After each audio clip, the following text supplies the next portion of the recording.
All right, how's everybody doing? Day two of the missing timeline, so to speak. And something, I've been pondering and doing the internal work with, as it was in the beginning, so it shall be in the end. Okay, so I did a video here. This is like 3 years ago. And basically, it just says, there's a sun right here. That's the sun, and these are supposedly the planets in orbit around the sun, right? Oops, let's get that off of there. And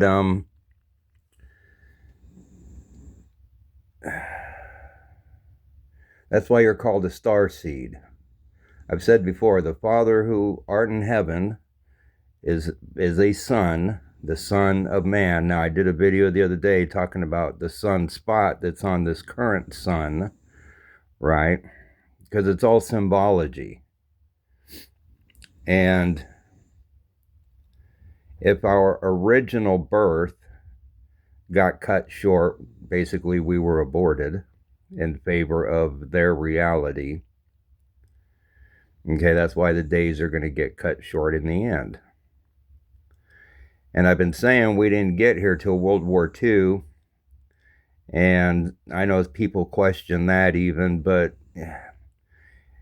okay, Generation X, the boomers, when did they start labeling generations? Right after World War II. This isn't my story. I just read it differently than most. So anyway, the Father is what we would refer to as a son, okay? And it breathed into the earth. We would call that a CME. And man came right out of the earth. Okay, now this is where I'm getting kind of excited and hopeful about all this. Okay, so when you see the images of Lascaux or Soho and they're showing you the sun, they're showing you where you live. Okay, and this is mainly for the newest people who have joined, because they obviously weren't with me 3 years ago. Some of you have been. This is old news for you. Some of you understood this. I don't know. But anyway, so as it was in the beginning, so it shall be in the end. We were in a sun in the beginning, we're in a sun at the end. And I'm pretty sure that's the morning star, Lucifer. The earth will be consumed by fire. It'll be eaten by fire. Okay? It means it's in the belly of the sun. Okay? I'm just saying. But why I'm getting excited about that is, okay, so the days will be shortened. So if you look at the original flight log of the Artemis 2 rocket,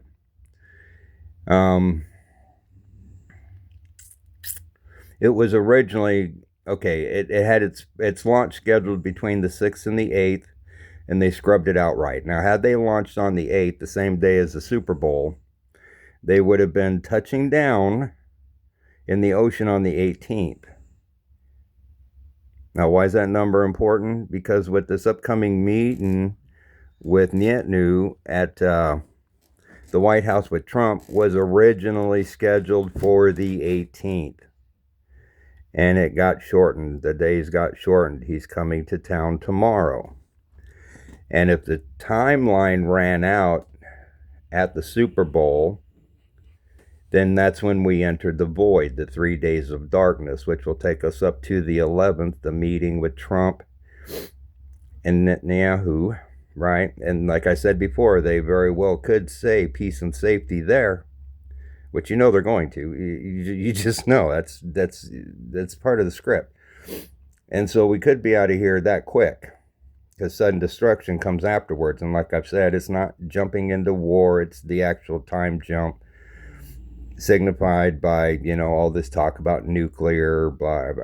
I've talked about when we got here, what the nuclear weapons symbolize, and that too would be a shortening of the days, because if man was born on the 6th day, and that takes us up to Valentine's Day, and we were aborted, we'll be shortened here too, I do believe.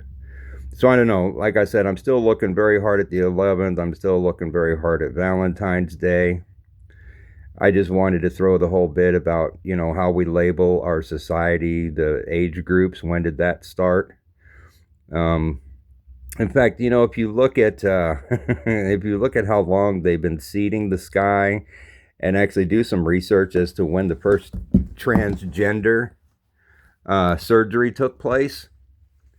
That all goes back to the late 1700s, early 1800s. That's, like I said, that's when we got here. That's when they got here. Okay? The ones that were left behind, I've talked about this. That whole book, the Bible, is a book of history. All that shit happened. That's why all your Bible teachers are screaming, "Oh, prophecy's jumping right out of the page." No, prophecy, those books, if I go outside, if I dig a hole in the ground and I bury a bunch of stuff that I want to save for a later date, we call that a time capsule. And oddly enough, all these books and everything were found in time, in the dirt, right? In time capsules. So, there's that too. So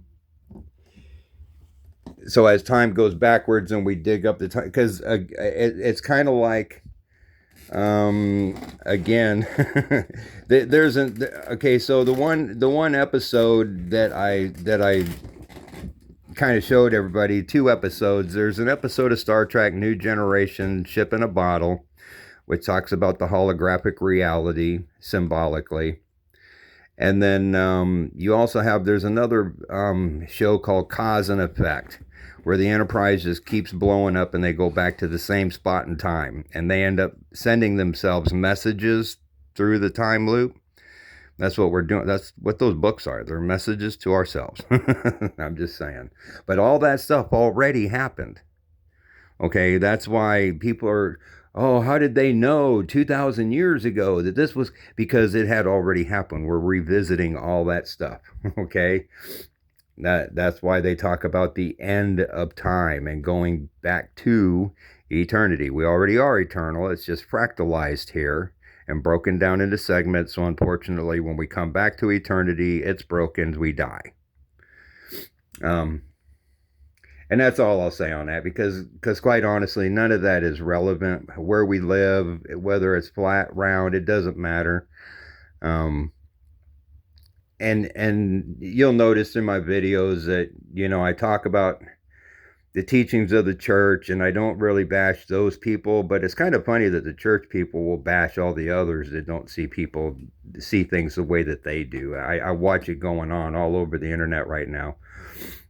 So basically when you see these panels up there and they're, oh, this and this and this and this, which is fine. Everybody's looking. Like I said, everybody's right and everybody's wrong. I'm wrong. It is what it is. I can't change none of that. But if none of this is real, why would you sit on a panel and argue about the features of it? Somewhere in that book, it says don't pick a side. But it's amazing how many churchgoers, if you will, the church, the lukewarm, it's not just this church or that. They called it the lukewarm church. So quit separating yourself out. That's even the same thing with the rapture. Oh, these people are going to burn in hell and we're going to go to... You're putting yourself somewhere you shouldn't be, quite honestly. You're judging others and putting yourself on a place on high. Isn't that exactly what Satan did? I'm just saying. It's the micro and the macro. It has to play out here that way, though, because that's how it did. So, see, I'm okay with all that. People can say whatever they want. It doesn't bother me. I can either have a good conversation with somebody or I don't. And if I don't, I don't. I choose to be somewhere else. So anyways, we have the days being shortened from the 18th to the 11th for the meeting. We've got the 3 days of darkness ending about that same time. We were aborted originally, so we may not make it to the 14th, the original love date. Because if you look at the heavens, actually, right now, Mars, the comet Esther, which Esther's in the book, Venus, they're all gathering in Pisces for the big wedding. So they're already there. See, so we're already here at the wedding. This isn't going to go on. I see people talking about, the blood moons, and even in the book, it says it's not about it is about the tabernacles. All these things do take place, but it's not about that. Okay. It just is what it is. So I just go from what I see in the world, because the signs are in the heavens and on the earth, all around us. The signs are here, okay? And that's my part in this, you know. And there's a reason why everybody says different things on the internet, because the kingdom was within. I got my piece of the part, you got your piece of the part. Everybody's got their own piece of the kingdom. Nobody has my piece, and I don't have anybody else's piece. We can share pieces, but okay, so everybody's gonna have their own different viewpoint, and I understand that too. That's why I roll with all this stuff. I don't care. Like I said, my original reason for even doing YouTube videos was to give back. Okay, because a lot of people who watch my videos, you know, we've all known each other for a very long time. Not personally, but we've met. Just for an example, Fifth World. Um, I met her online probably 10 years ago, 12, 15 years. It's been a long time. One of my closest friends right now that I talk to about this stuff all the time, Relentless Maverick. And a lot of you know who Maverick is if you've been following me for a while. We still talk weekly, daily, sometimes to this day, and go over notes. And if it wasn't for the internet, I wouldn't have met him. So even though the systems are corrupted, if you know how to work the systems, you know, heaven and hell right here on earth. That's because we're in the middle. Okay. So anyway, like I said, I'm looking really good at Valentine's Day, but even better for this meeting coming up on the 11th, because there's another 11, right? Is what it is. So just hang on. I hope everybody's handling the transition okay in the void here. Hopefully the energies aren't, you know, giving you headaches, or I've seen it affect Maisie for a day. I had to start throwing some ginger in her food to kind of help settle her stomach. She was eating a lot of grass the other day when we first started this ride after the Super Bowl, as a matter of fact. So she's another one that, you know, if you know your animals, watch your animals, the people, you can see it going on. It is what it is. All right. So enough of that. I love everybody. Have a great day and hold on tight.